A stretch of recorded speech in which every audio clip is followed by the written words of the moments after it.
다음으로 11번째 문제입니다. 다음 그림과 같이 비투자율이 이런 각각 다른 자성체를 접하여 놓고 자, 세타원을 입사각, 세타를 굴절각이라고 할 때 경계면에 자가 없는 경우에 미소 폐곡면을 취하여 이곳에 출입하는 자석의 수를 구하면 하고 물었습니다.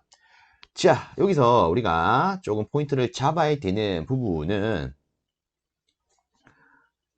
두 개의 각기 다른 투자율이 주어져 있고요. 얘를 접해 놨더라. 그래서 경계면이 있더라. 자, 이처럼 두 매질에 경계면이 있다. 그럼 우리가 생각해 볼 수 있는 것은 경계 조건이 될 겁니다. 일단 이 문제는 경계 조건에 대한 개념이 들어간다. 하나 기억을 해 주시고요. 그 다음에 미소 폐곡면을 통해서 이곳에 출입하는 자석수, 실상 우리가 구하고자 한 건 얘입니다. 그래서 이 그림을 보시면 미소 폐곡면이 이렇게 나와 있습니다. 그죠? 그럼 요거를요, 여기다가 한번 따져보도록 하겠습니다. 자, 이렇게 미소 폐곡면이 있대요. 얘를요, DS라고 넣겠습니다. 아주 작은 어떠한 면이 있더라. 아시겠죠? 그리고 이 그림을 그대로 봤을 때 지금 위쪽에서는요, B1이라는 자속 밀도가 들어오고 아래쪽으로는 이렇게 나갑니다. 즉 그림 관계에서는 지금 뭘로 줬다? 자속 밀도로 줬다. 우선적으로 어쨌든 우리가 이 자속에 대해서 한번 생각을 해보면요, 여기에는요 애초에 자가 없대요. 자가 없대요. 그러면 여기로 들어온 자속은요 당연히 그대로 나갈 겁니다. 그렇죠? 솔직히 우리가 배우는 것 중에 이런 게 있습니다. 이 자속도 뭘 만족한다? 키르요프 법칙을 만족한다. 그래서 우리가 전기 회로에서 키르요프 전류 법칙을 쓰면은 이렇게 쓸 수가 있죠. 한 점으로 들어온 전류나 나간 전류는 어떻더라? 같더라. 맞습니까? 다르게 얘를 가지고 우리는 이렇게도 표현할 수가 있습니다. 한 점에 대한 전류의 대수합은 어떻더라? 0이더라. 그렇죠? 간단히 표현하면 얘를 이항을 합니다. 그럼 이거 아니겠습니까? 그렇죠. 그래서 여기 뭐가 됩니까? 전류의 대수합이 되는 거죠. 그럼 이와 똑같이 자개도요, 이런 전기효율의 관계성을 만족합니다. 그래서 우리는 이렇게 표현할 수 있죠. 한 점으로 들어가는 자속은 나간 자속과 같더라. 그래서 얘도 똑같이 우리가 그대로 표현을 하자면 점에 대한 자속의 대수합은 0이다. 이렇게 표현할 수가 있을 겁니다. 그렇죠? 그럼 지금 보시면 이렇게 자속이 들어가면 이렇게 나가요. 요 내용 아니겠습니까? 그죠? 그래서 실상 이제 두 번째 개념이 우리가 이 그림을 가지고 다시 봤을 때 자속의 대수합은 0이 되더라. 자, 근데 문제는 이런 겁니다. 다시 체크하면 자속으로 주어져 있는 게 아니라 뭘로 주어져 있다? 자속 밀도야. 맞습니까? 그래서 세 번째는요, 우리가 이 자속 밀도를 가지고 자속을 어떻게 표현할 수 있을까? 요거를 떠올려야 됩니다. 자, 그럼 요건 여기다가 적겠습니다. 여기다가. 자, 이 자속 밀도는 어떻게 표현됩니까? 면적분의 자속력. 그러면 요걸 가지고 이렇게 표현할 수 있겠네요. 맞습니까? 그럼 끝났죠. 자, 위에 있는 조건을 한번 조합을 해보도록 하겠습니다. 자, 첫 번째로는 요거부터 적용을 할게요. 자, 우리는 자속의 대수합이 0인 걸 알고 있습니다. 그죠? 그럼 여기서 우리가 한번 조금 따져보도록 하겠습니다. 지금 보면 어떤 면에 대해서 출입하는 자국수를 물었습니다. 면에 대해서 맞습니까? 그럼 면에 대한 값이 필요한데 우리는 이미 면에 대한 정보를 뽑아낼 수 있는 요소를 다 떠올렸어요. 그래서 얘를 다시 한번 표현하면 이렇게도 표현할 수 있겠네요. 근데 문제는요, 여기에는 이 표현이 없습니다. 그럼 이와 비슷한 표현을 한번 생각을 해봅시다. 얘가 대수합이죠. 즉 전체 합 아닙니까? 그죠? 근데 여기에 있는 이 적분도 실제 개념 뭡니까? 전체 값을 구하는 개념 아닙니까? 그죠? 그러면 얘를 적분기로 바꿔주면 되겠네요. 그리고 면적이 있습니다. 맞습니까? 정확하게는 미소 면적이 있죠. 그럼 요거 대신에 미소 면적을 표현한다라고 치면은 DS가 될 거예요. 앞에는 B 적어주고 뒤에 0 적어주면 끝이 날 겁니다. 그죠? 그러면 여기서 여러분들은 왔다 메탁 3번이네 이렇게 찍고 넘어갈 수 있습니다. 맞습니까? 근데 여기서 정확하게 체크하자면 요 놈을 또 고려를 해야 됩니다. 자, 우리가 제일 처음에 체크했던 거 있죠? 경계 조건. 자, 우리가 알고 있는 이 자기에 있어서 경계 조건은요, 이런 게 있습니다. 얘도 한번 떠올려 봅시다. 물론 우리가 앞에서 전개에 대한 경계 조건을 했었는데, 자, 이제는 자기에 대한 겁니다. 자, 자기에 대한 관계성은요, 우리가 이렇게 쓸 수가 있죠.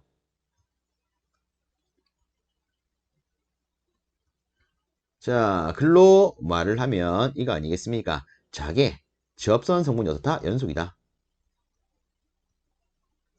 다르게 말하면 접선 성분이 같다. 자, 그 다음에 두 번째, 자속 밀도. 이놈의 관계성은요, 이렇게 쓸 수가 있습니다. 맞습니까? 얘를 가지고 우리는 이렇게 말할 수가 있죠. 아, 이 자속 밀도라고 하는 친구는 법선 성분이 같더라. 법선 성분이 연속이더라. 자, 그 다음에 라스트 세 번째, 굴절 법칙이 있죠. 그래서 앞에다가 똑같이 이렇게 쓴다면 이제 이렇게 쓸 수가 있습니다. 자, 그러면 보세요. 우리가 지금 표현한 게 뭐죠? 자속 밀도입니다. 맞습니까? 근데 얘는 어떻다고요? 법산 성분이 연속이라고요. 맞나요? 그러면 그림을 보면 위에서 들어오는 게 B1이고 아래쪽으로 나오는 게 B2입니다. 근데 수식 관계를 보면 그냥 B만 있습니다. 이게 뭐겠습니까? 이 둘이 같은 개념을 썼다. 이거 아니겠습니까? 기절. 그래서 우리가 다시 경계 조건을 가지고 본다면, 표기가 같으려면 법산 성분을 기준으로 표현할 수밖에 없더라. 요거를 생각해 볼 수 있을 겁니다. 기절. 자, 그리고 이 그림을 자세히 보시면 이 n이라는 게 있습니다. 맞습니까? 이 n이 무엇을 의미하느냐? 보면 이 면에 대해서 어떻게 되어 있죠? 수직으로 되어 있죠. 그죠? 즉, 이 n이 의미하는 게 법선 방향입니다. 그러면 자 보세요. 여기에 수식을 보면 이런 n이라는 게 있다. 그죠? 그리고 다른 글씨체나 비교세가 볼드체다. 그죠? 그럼 이때 이 n이 무엇을 의미합니까? 실적으로 이 볼드체로 표현된 n은요. 법선 성분을 나타내는 법선 벡터를 의미를 합니다. 그래서 우리가 좀 더 정확하게 표현하려면 여기에 뭐가 들어가야 된다? 실제 법선 성분이 연속이기 때문에 다르게 법선 성분을 가지고 이런 기호에 구분 없이 쓸 수 있기 때문에 요놈이 필요하더라. 그래서 다시 제대로 적으면 이렇게 쓸 수가 있습니다. 그래서 이 문제의 답은 요놈이에요. 아시겠죠? 자, 그래서 제가 일단은 뭐 개념적으로 조금 돌아서 언급을 드렸는데, 자, 여기서 한번 뒤집어 엎겠습니다. 자, 만약에 시험장에 갔는데 여러분들이 이 문제를 만났다. 그럼 솔직히 제가 설명해 드렸던 것처럼 모든 내용을 다 떠올리기는 어려울 겁니다. 그럼 이렇게 한번 떠올려 보십시오. 일단 지금 우리가 구하고자 하는 게 뭐다? 아이고, 자속이더라. 그렇죠? 자속에 대한 거더라. 근데 공식을 보니까 자속 밀도에 대한 게 있네. 그러면 이걸 딱 떠올리는 겁니다. 아, 자속은 자속 밀도 곱하기 S더라. 그렇죠? 자속은 BS더라. 맞습니까? 자, 그리고 나서 이놈에 대한 꼴을 가지고 있는 것을 한번 살펴보는 겁니다. 1번은요, S가 없죠. 땡. 2번은, 뒤에 S가 있네. BS가 있네. 3번도 BS가 있네. 4번도 BS가 있네. 근데, 뭐지? 사인 세타 요상한 게 있네. 땡. 자, 그리고 나서 여러분들은 딱 이거 생각하는 거예요. 아, 그때 어떤 놈이, 요 내용을 설명을 할 때, 자속 밀도는 법선 성분이 연속이라고 했었지. 그래서 법선 성분이 들어간 걸 딱 고르는 겁니다. 그러면 답은 2번 되더라. 자, 이런 식으로 간단히 접근해보는 건 어떨까 싶습니다. 자, 이 정도로 마무리하고요. 다음 문제 살펴보도록 하겠습니다. 다음으로 12번째 문제입니다. 한 변이 1m 되는 정사각형 도선 회로에 전류 I가 흐르고 있을 때 회로 중심에서의 지하속 밀도는 얼마가 됩니까? 라고 물었습니다. 자, 일단은요. 요 문제 같은 경우에 첫 번째 도체 중심의 자개를 먼저 구할 필요가 있습니다. 정확하게는 N각형 중심자개 이렇게 쓰도록 하겠습니다. 자, 이놈에 대한 수식을 한번 적어보면 이렇게 쓸 수가 있죠. 파이 L분의 니는 사탄이다. 그래서 사인 탄젠트인데 이때 들어가는 값은 요 앞에 있는 것을 뒤집어서 이렇게 쓸 수가 있습니다. 그래서 저는 보통 파이 L분의 니는 사탄이다. 뭐 이런 식으로 갖고 가는데 참고적으로 봐주십시오. 어쨌든 지금은 정사각형에 대한 값이 필요한 거 아니겠습니까? 그럼 n에다가 뭐 넣으면 됩니까? 4 넣으면 됩니다. 예, 다시 한번 적으면 파이 쓰고요. n이 지금 라지 L로 주어져 있습니다. 그러면 위에는 이렇게 되겠죠. 자, 그 다음에 여기다가 4 넣으면 사인 4분의 파이는요 2분의 루트 2가 됩니다. 그리고 탄젠트 4분의 파이는요 1이 됩니다. 그럼 얘를 정리를 하게 되면 이렇게 되겠죠. 파이 L분의 2 루트 2 i요. 그죠? 근데 요 놈이 뭐다? 지금 중심 자개더라. 자, 근데 우리한테 필요한 것은 중심 자개가 아니라 뭡니까? 중심의 자속 밀도입니다. 그럼 여기서 우리는 요걸 떠올릴 수 있겠죠. 우리가 구한 게 h값 아닙니까? 그럼 얘를 가지고 자속 밀도 어떻게 표현할 수 있을까? 아, 투자율을 곱하면 되겠네. 그죠? 자, 근데 지금 여기 보시면 매지에 대한 언급이 있다 없다? 없더라. 매지에 대한 언급이 없으면 기본적으로 우리는 공익 또는 진공중 기준으로 해석할 수가 있습니다. 그럼 얘가 뮤제로가 되겠다. 그죠? 그래서 이 h에다가 우리가 썼던 이 수식을 그대로 넣어서 수식 관계를 정리를 하면 이렇게 표현할 수 있을 겁니다. 파이분의 2 루트 2 뮤 제로 L분의 I요. 단위까지 적으면 이렇게 완벽히 표현이 되겠다. 그죠? 자, 그래서 우리가 고를 수 있는 답안은요, 바로 이 친구가 될 겁니다. 다음으로 13번째 문제입니다. 플레밍 왼손 법칙에 나타나는 FBI에서 F는 무엇입니까? 우아이구야. 이런 문제가 나왔네요. 그죠? 자, 일단은 여기서 뭐 간단하게 이렇게 치부합시다. 왼손 법칙, 오른손 법칙. 자, 우리가 일반적으로 알기로 이 플레밍의 왼손 법칙은 뭐의 원리라고 말합니까? 전동기 원리요. 오른손은 발전기 원리야. 그죠? 그럼 솔직히 여기에 있는 2번과 4번은 당연히 답이 안 될 겁니다. 왜? 지금은 왼손 법칙으로 주어졌기 때문에. 그쵸? 그래서 요 놈 중에 하나가 답이 될 건데, 자, 일단 좀 더 정확하게 말하면요. F. 자, 여기다 합시다. F, B, I가 있다. 일단은 왼손 법칙과 오른손 법칙에 있어서 F는 무엇을 의미합니까? 둘 다 힘의 방향을 의미를 합니다. 정확하게 말하면 전동기에서는 이 힘의 방향대로 운동을 하기 때문에 운동 방향 이렇게 표현할 수가 있죠. 그 다음에 B는요 둘 다 자속 밀도를 의미를 합니다. 자, 그 다음에 I는 당연히 전류 아니겠습니까? 그죠? 혹은 이 발전기 법칙에 있어서는 얘가 뭘 의미하기도 한다? 기전력의 방향을 의미하기도 한다. 자, 그러면 끝났죠? F 했을 때, 자, 어쨌든 힘의 방향 또는 운동 방향 아닙니까? 그죠? 운동. 근데 정확하게 얘가 전동기의 원리이기 때문에 회전자 도체, 즉 회전할 수 있는 도체의 운동 방향을 의미하더라. 자, 이렇게 고를 수 있는 문제가 되겠습니다. 다음으로 14번째 문제입니다. 단면적이 이렇게 주어져 있는 철심에 이런 자속을 통하게 하려면 이런 자기가 필요하대요. 그럼 이때 철심의 비투자율은 어떻게 됩니까? 라고 물었습니다. 자, 일단 보시면 자계, 그리고 비투자율, 그리고 자속이 주어져 있어요. 그리고 단면적도 있습니다. 그럼 우리가 이 문제에 있어서 필요한 비투자율을 계산하려면 어떤 수식을 떠올려야 될까? 자, 일단은 단면적과 자속을 가지고 만들 수 있는 거 뭐가 있죠? 자속 밀도요. 그러면 요 두 개 생각했을 때, 요 관계를 가지고 풀면 되겠구나. 자, 다 있으면요. 이렇게 쓸 수 있습니다. 자, 그래서 이 관계를 가지고 이렇게 수식을 일단 정리해 보도록 하겠습니다. 자, 근데 여기서도 좀 잘 체크하셔야 되는 게 지금 제가 이렇게 정리한 것은 투자율에 대한 수식입니다. 그죠? 근데 실제 뭘 물었다? 비투자율. 그럼 얘를 정확하게 적으면 이렇게 될 겁니다.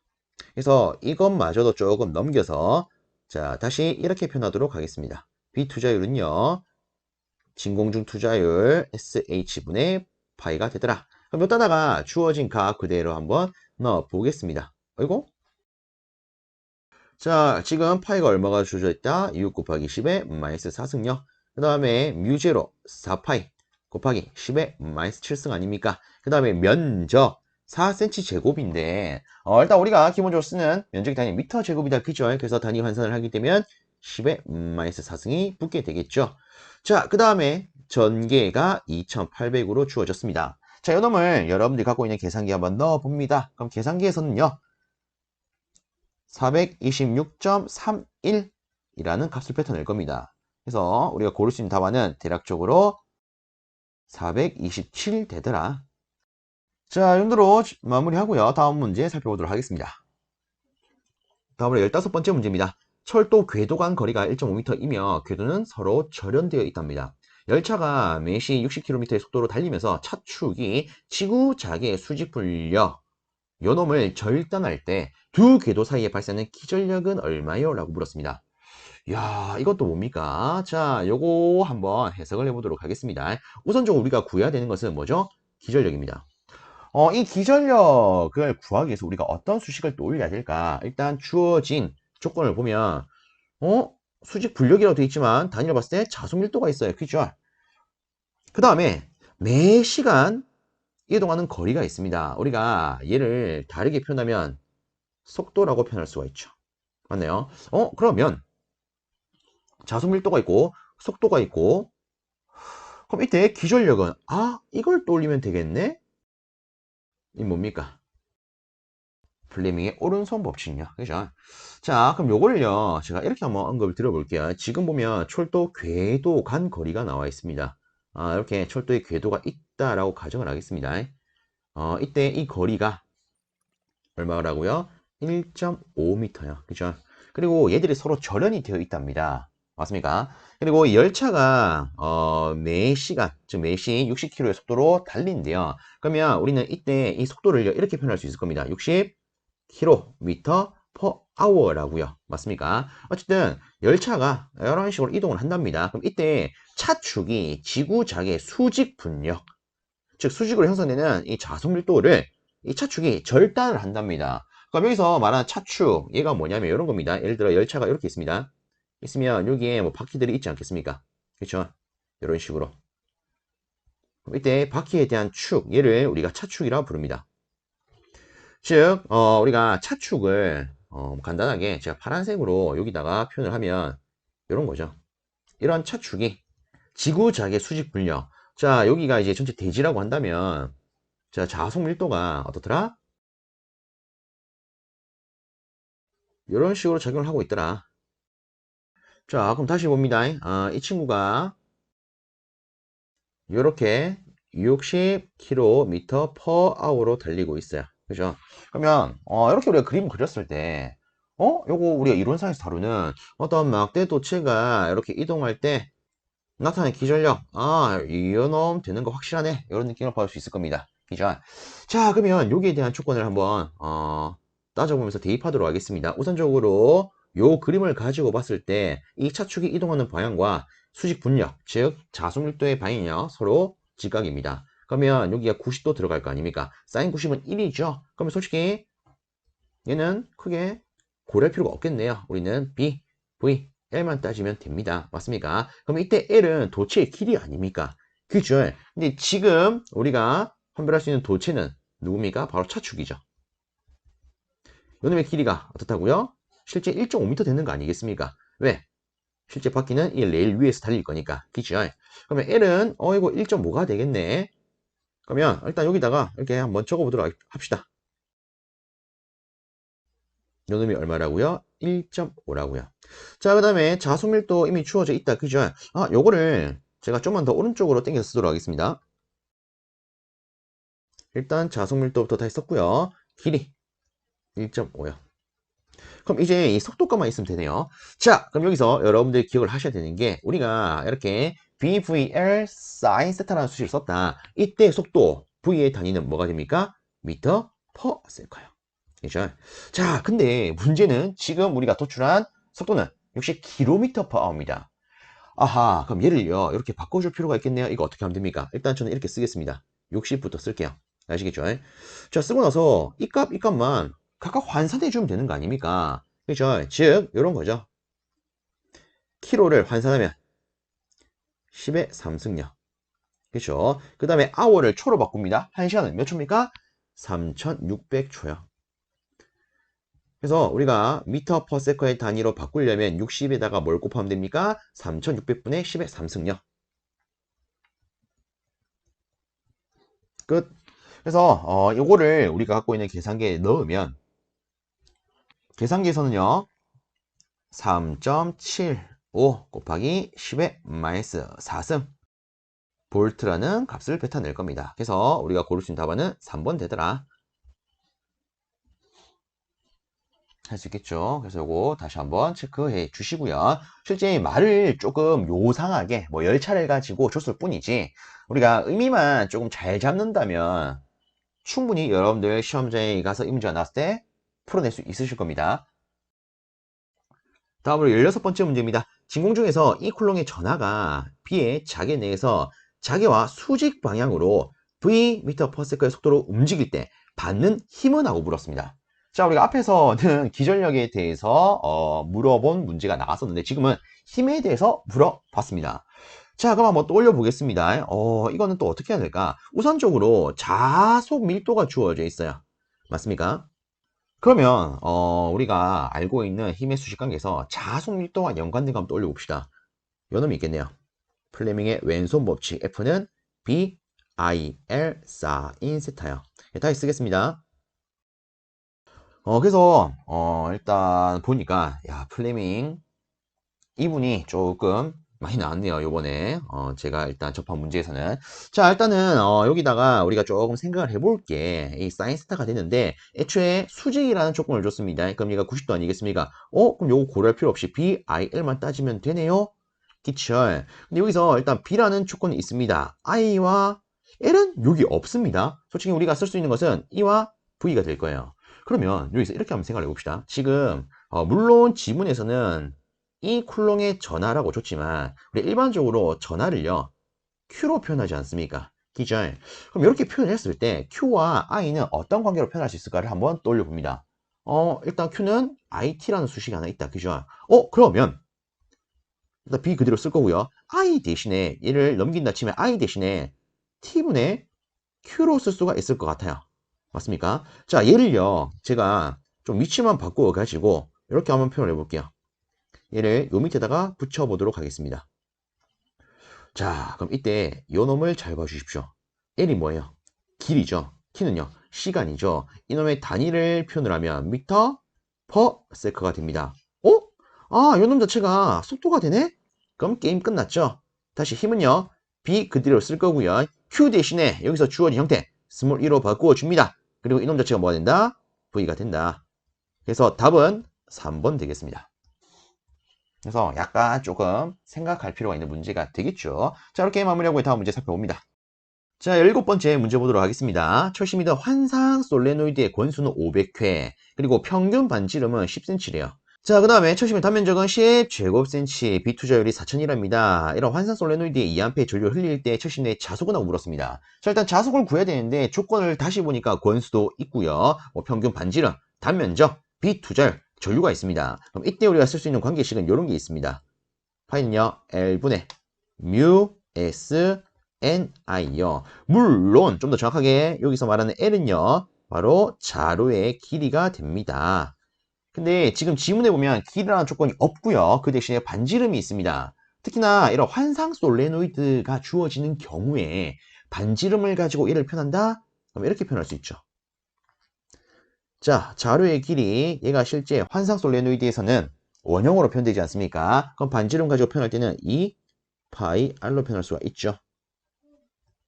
그래서 이 문제 같은 경우에는 요 수식 관계를 가지고 풀어낼 수 있는 문제가 되겠습니다. 그럼 여기다가 주어진 거 그대로 한번 대입을 해보도록 하겠습니다.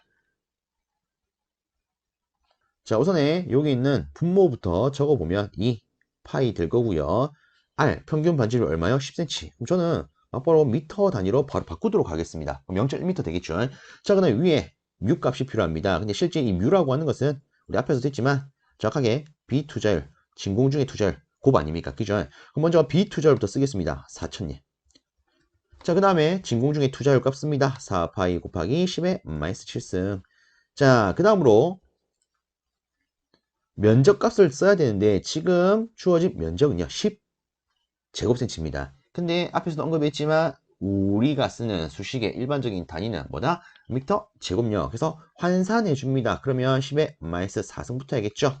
그죠? 그래서 정확하게 10 곱하기 10의 마이너스 4승 미터 제곱으로 표현할 수 있더라. 자, 그 다음에 권수를 따지니까 500회 있네요. 그래서 여기다가 500 적을 거고요. 그 다음에 전류값 2. 끝났네요. 얘를 우리가 갖고 있는 계산기에 두드려 봅시다. 자, 계산기에 두드려 보면요. 계산기에서는 8 곱하기 10의 마이너스 3 웨버라는 값을 뱉어낼 겁니다. 그래서 답은 3번 되겠다. 그지요? 다음으로 18번째 문제 보도록 하겠습니다. 자기력 곡선, 즉 히스테리시스 루프, 다르게 히스테리시스 곡선에 대한 설명 중 틀린 것은 물었습니다. 일단 첫 번째 보기를 보면 자화의 경력이 있을 때나 없을 때나 곡선은 항상 같다? 라고 되어 있는데 바로 이놈이 답이죠. 실제 이 히스테시스 곡선은 여기 나와 있는 것대로 자기 이력 곡선이라 부릅니다. 즉 어떤 자성체가 자화가 되었다, 그 경력을, 그 이력을 나타내는 곡선, 얘가 히스테리시스 곡선이더라. 그러면 우리가 쉽게 생각을 했을 때 이런 거죠. 만약 어떤 자성체가 있을 때 얘가 한 번도 자화가 되지 않았다면 히스테리시스 곡선을 표현할 수가 없겠네요. 근데 한번 자화가 됐다면 그때 히스테리시스 곡선이 나오겠네요. 그럼 당연히 자화의 경력이 있을 때는 없으나 곡선이 있고 없고의 차이가 있으니까 다른 거 아니겠습니까? 그쵸? 끝. 자, 근데 아래쪽에 보니까 Y축은 자속 밀도래요. 그러면 우리가 한 번쯤은 생각을 해볼 필요가 있을 것 같습니다. 자, 일단은 우리가 히스테시스 루프를 그린다라고 했을 때 여기 가로축 요소는 뭐가 되죠? 자개색이요. 그쵸? 세로축은 자속밀도요. 우리가 가로축을 다르게 횡축이라고도 표현을 하고요. 세로축을 종축이라고도 표현을 합니다. 그럼 여기서 우리가 어떤 자성체가 있다라고 했을 때 얘를 한번 자화시킵니다. 그럼 그때 자기 이력 곡선, 즉 다르게 히스테리시스 곡선은 이렇게로 나타나죠. 여러분들이 아시는 형태처럼. 요렇게요. 맞습니까? 그럼 이때 우리가 생각을 해볼 수 있는 게 또 이런 게 있죠. 이 곡선이 횡축과 만나는 이 값을 뭐라고 부릅니까? 그리고 반대로 이 세로축과 만나는 이 값을 뭐라고 부릅니까? 자, 여기 이 세로축에 대한 값을요, 우리가 잔류작이라고 합니다. 그 다음에 이 가로축에 대한 값을요, 우리가 보자력이라고 불러요. 그래서 물론 요즘에는 잘 나오지 않았지만 옛날 예측에는 이런 것도 물었던 적이 있습니다. 이 곡선이 횡축과 만나는 점을 뭐라고 합니까? 종축과 만나는 점을 뭐라고 합니까? 그래서 저는 이렇게 한번 안내를 드려보도록 하겠습니다. 우리가 길을 건널 때 뭘 이용합니까? 횡단보도요. 근데 이 횡단보도가 긴 것도 있고 짧은 것도 있고 대각으로 가는 것도 있고 종류가 몇 가지가 된다. 그죠? 그래서 횡단보도의 종류 딱 기억을 합니다. 그래서 횡하면 뭐가 되겠습니까? 횡축력. 횡축과 관계된 건 뭐가 있다? 보자력이 있다. 종축과 관계된 것은 유가 들어가는 거. 잔류, 자기가 있겠더라. 그래서 횡단보도에 종류하면 혹시나 이런 문제 나왔을 때 바로 들 수 있으실 겁니다. 자, 그럼 다시 보겠습니다. Y축, 이게 뭐야? 세로축, 다르게 종축이죠. 얘는 뭐다? 자속밀도더라. 맞죠? 자, 그 다음에 자화력이 0일 때 남아있는 자기가 잔류자기다. 솔직히 요거는 그냥 임의적으로만 해석을 하면 끝나는 거 아닙니까? 남아있는 자기가 뭐예요? 당연히 잔류자기죠. 그죠? 자, 그 다음에 네 번째, 잔류자기를 상쇄시키려면 역방향의 자화력을 가야 된다. 예를 들어 쉽게 말하면 이런 거죠. 여기 어떤 자성체가 있습니다. 이 자성체에서 애초에 이런 방향으로 자화가 되었었대요. 다르게 내부에 있는 잔류자기가 이런 방향으로 배열이 되어 있답니다. 그럼 얘를 없애려면 당연히 역방향에 대한 요소를 가미해 줘야겠죠. 그게 요 말이 되는 겁니다. 그래서 역방향의 요소를 가해주면 서로 상쇄되어서 내부에 있던 게 사라지겠더라. 그렇죠? 자, 그래서 이렇게 한번 살펴봤고요. 이 정도로 마무리하고 다음 문제 살펴보도록 하겠습니다. 다음에 19번째 문제입니다. 유전치에서 변이 전류에 대한 설명을 옳은 것은? 하고 물었습니다. 솔직히 변이 전류도 그냥 하나의 전류 아닙니까? 그죠? 그럼 이런 기준 하에서 주어진 보기를 봤을 때 답은 바로 3번이 됩니다. 이 변이 전류도 무엇을 발생시키더라? 자기를 발생시키더라. 그래서 여러분들 흔히 전류가 흐르면 주위에 자기가 생겨요. 이거 알고 있지 않습니까? 그죠? 어쨌든 얘도 전류라는 겁니다. 그래서 얘도 자기를 발생시키더라. 체크해 주시고요. 자, 그 다음에 이것도 한번 생각을 해보도록 하겠습니다. 실제 이 변이 전류라고 하는 것은요, 어떤 유전체 내에 시간적으로 변화하는 전하의 양으로 표현할 수가 있습니다. 이게 뭐다? 변이 전류예요. 아시겠습니까? 다시 쓰면 변이 전류. 자, 요놈과 조금 구분을 하셔야 되는 게 여기 있습니다. 변이 전류 밀도요. 변이 전류와 변이 전류 밀도는 구분을 좀 하셔야 됩니다. 그래서 이 친구는 뭐예요? 변이 전류를 그냥 단면적으로 나눈 거예요. 그래서 이놈의 결과가 여러분들이 익히 알고 있는 요놈이 되죠. 라운드 T분의 라운드 T요. 아시겠죠? 자, 그 다음에 또 우리가 이런 것도 생각을 해볼 수가 있을 겁니다. Q는 CV이기 때문에 요놈을요, 실제 다 있으면 이렇게도 쓸 수가 있습니다. 그리고 우리가 어떤 유전체에 정연파 전압을 간다 라고 했을 때, 즉 요런 순식값 전압을 간다 라고 했을 때 여기다가 접목을 하게 되면 얘는 이렇게 바꾸어 표현할 수가 있습니다. 자, 그래서 얘를 다시 한번 정리를 하면 어떻게 표현되느냐, 요거 시간 t에 대해서 한번 미분해야겠죠. 그럼 이렇게 나옵니다. 오메가 c v m 사인 오메가, 사인이래, 코사인 오메가 t요. 그래서 저는 보통 이렇게 안내를 드립니다. 실제 요 수식관계를 고르라는 문제도 나옵니다. 솔직히 그 문제가 바로 아래쪽에 있는 20번째 문제예요. 그래서 요거를 저는 간단하게, 요는 오메가 아닙니까? O, 그쵸? C, V, 저는 간단히 이렇게 놓겠습니다. O, C바, 코. 그래서 앞으로 여러분들 변이 전류하면 어떤 수식관계를 묻는다. O, C바, 코. 딱 기억을 해주십시오. 약간 욕처럼 들리는데 요건 아니고요. O, C바, 코. 다시 한번 체크해 줍니다. 자, 그러면 우리가 좀 순서를 바꾸어 가지고 아래쪽에 있는 이 20번째 문제부터 바로 고르도록 하겠습니다. 자, 보면 급한 간격 D, 면적 S, 유전율 입실론이고 정전량이 C, 페로신, 페파 콘덴서에 요런 정연파 전압을 가했을 때 변이 전류는 하고 물었습니다. 자, 다시 체크하면 뭘 물었다? 변이 전류요. 그럼 변이 전류에 대한 관계식 물은 거 아닙니까? 계산하라는 게 아니라 관계식 물은 거 아닙니까? 그럼 뭐다? O, C바, 코. 1번이 되더라. 할 수 있겠죠, 여러분? 자, 체크해 주시고요. 다시 돌아갑니다.